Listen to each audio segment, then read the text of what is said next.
Hi everyone, मैं प्रिया और अपने चैनल पर आप सभी का स्वागत करती हूँ।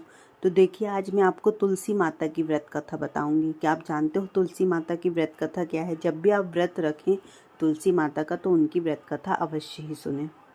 चलिए, तो प्राचीन काल में एक लड़की का जन्म राक्षस कुल में हुआ जिसका नाम वृंदा था। ठीक, दैत्यराज काल नेमी जैसी राक्षस परिवार में पैदा होने के बाद भी वृंदा क्या करती थी? भगवान विष्णु की पूजा करती थी। जब वृंदा बड़ी हुई तो उसकी शादी जलंधर नामक दैत्य से हो गई। जलंधर काफी शक्तिशाली राक्षस था जिसका जन्म भगवान शिव के तेज के कारण समुद्र से हुआ था। बलवान होने के कारण जलंधर को दैत्यों का राजा बनाया गया। वृंदा से शादी करने के बाद जलंधर की शक्ति और पराक्रम बढ़ता ही गया। उसे किसी भी तरह से हराना मुश्किल ही था। जलंधर के बढ़ते अहंकार व आतंक से सभी देवता परेशान थे। जलंधर की बढ़ती ताकत के पीछे उसकी पत्नी वृंदा की विष्णु भक्ति और सातित्व था। होते होते जलंधर अपनी शक्ति और अहंकार में चूर होकर स्वर्ग की देवियों पर काबू पाने की कोशिश करने लगा। इस दौरान एक बार उसने माता लक्ष्मी को पाने का भी प्रयास किया, परंतु समुद्र के जन्म लेने के कारण माता लक्ष्मी ने उसे अपना भाई बना लिया। फिर उसकी नज़र माता पार्वती पर गई तो उसे पाने के लिए जलंधर ने माया जाल रचाया। अपने मायाजाल से जलंधर ने शिव का रूप धारण किया और माता पार्वती के करीब जाने की कोशिश करने लगा। उसी वक्त माँ पार्वती ने उसे पहचान लिया और जब तक जलंधर को समझ पाता वो अदृश्य हो गई। जलंधर के इस दुर्व्यवहार से पार्वती जी को काफ़ी गुस्सा आया और पूरी घटना के बारे में उन्होंने भगवान विष्णु को जा बताया। इधर जलंधर भगवान शिव से पार्वती जी को पाने के लिए कैलाश पर्वत पर युद्ध कर रहा था। तभी भगवान विष्णु ने जलंधर को सबक सिखाने की ठानी। सभी को पता था कि जलंधर अपनी पत्नी के पूजा पाठ और सातित्व की वजह से अजेय हुआ है। ऐसे में भगवान विष्णु ने जलंधर को हराने के लिए उसकी पत्नी का पतिव्रत धर्म भंग करने के लिए मायावी चाल चली। क्या चाल चली? कि भगवान विष्णु एक साधु का रूप धारण करके वृंदा से वन में मिलने पहुंचे। उसके साथ दो मायावी राक्षस भी थे जिससे देखते ही वृंदा डर गई। तभी भगवान विष्णु ने उन दोनों राक्षसों का वृंदा के सामने ही वध कर दिया। वृंदा ने यह देख समझ गई कि ये कोई आम व्यक्ति नहीं है। उसी पल वृंदा ने साधु से अपने पति के बारे में पूछा। साधु बने भगवान ने अपनी माया शक्ति से दो बंदर प्रकट किए। दोनों बंदरों के हाथों में जलंधर का सिर व धड़ था। यह देखते ही वृंदा बेहोश हो गई।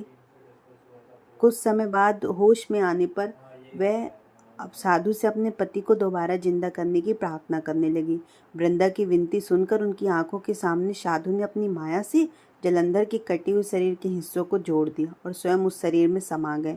वृंदा को जरा सा भी अंदाजा नहीं था कि उसके साथ ऐसा छल किया गया है। जलंधर का रूप धारण किए विष्णु जी को वृंदा अपना पति समझकर रहने लगी। वृंदा के ऐसा करने से उसका सातित्व भंग हो गया, जिसके बाद जलंधर कैलाश पर्वत में युद्ध हार गया। जब वृंदा को यह सच पता चला तो उसने गुस्से में विष्णु भगवान को पत्थर बनने का श्राप दे दिया। इस घटना के बाद वृंदा स्वयं सती हो गई। जिस स्थान पर वह भस्म हुई थी वहाँ तुलसी का पौधा प्रकट हो गया था। तो विष्णु भगवान वृंदा के पति भक्ति से प्रसन्न होकर उन्होंने कहा, हे वृंदा, तुम्हारी पति भक्ति देखने के बाद तुम मुझे प्रिय लगने लगी हो तथा सदैव तुम मेरे साथ तुलसी के रूप में रहोगी। तुम्हारे तुलसी रूप का जो भी व्यक्ति मेरे शालिग्राम के साथ विवाह कराएगा उसे 1000 गुना यश व पुण्य प्राप्त होगा। जिस भी मनुष्य के घर तुलसी का वास होगा उस घर में कभी भी असमय यमदूत नहीं आएंगे। आगे भगवान ने कहा कि तुलसी के पौधे की पूजा करने वालों को गंगा व नर्मदा में स्नान करने के बराबर पुण्य प्राप्त होगा। संसार में चाहे कोई भी इंसान कितना ही दुष्ट क्यों न हो, कितने ही पाप क्यों न किया हो, मृत्यु के दौरान वह मुंह में तुलसी व गंगा जल अवश्य दिया जाएगा। इससे वह अपने पापों से मुक्त होकर वैकुंठ धाम जाएगा। इसके अलावा जो व्यक्ति तुलसी व आंवला के पेड़ की छाया से पितरों का श्राद्ध करेगा उसके पितरों को मोक्ष मिलेगा। इसीलिए आपने देखा होगा कि हम संडे को उनको तुलसी जी को जल नहीं चढ़ाते हैं, बिकॉज कहते हैं कि विष्णु भगवान का व्रत रहता है, तो वो लक्ष्मी जी का व्रत रहता है विष्णु भगवान के लिए, तो वो निर्जला व्रत रहती हैं, इससे हमें नहीं चढ़ाना चाहिए, नहीं तो उनका जो व्रत है वो खंडित हो जाता है। तो हमें इस व्रत से यही सीखने मिलता है कि छल कपट और फिर अपनी शक्ति का दुरुपयोग करने वाले व्यक्ति का जो विनाश है वो तो तय है।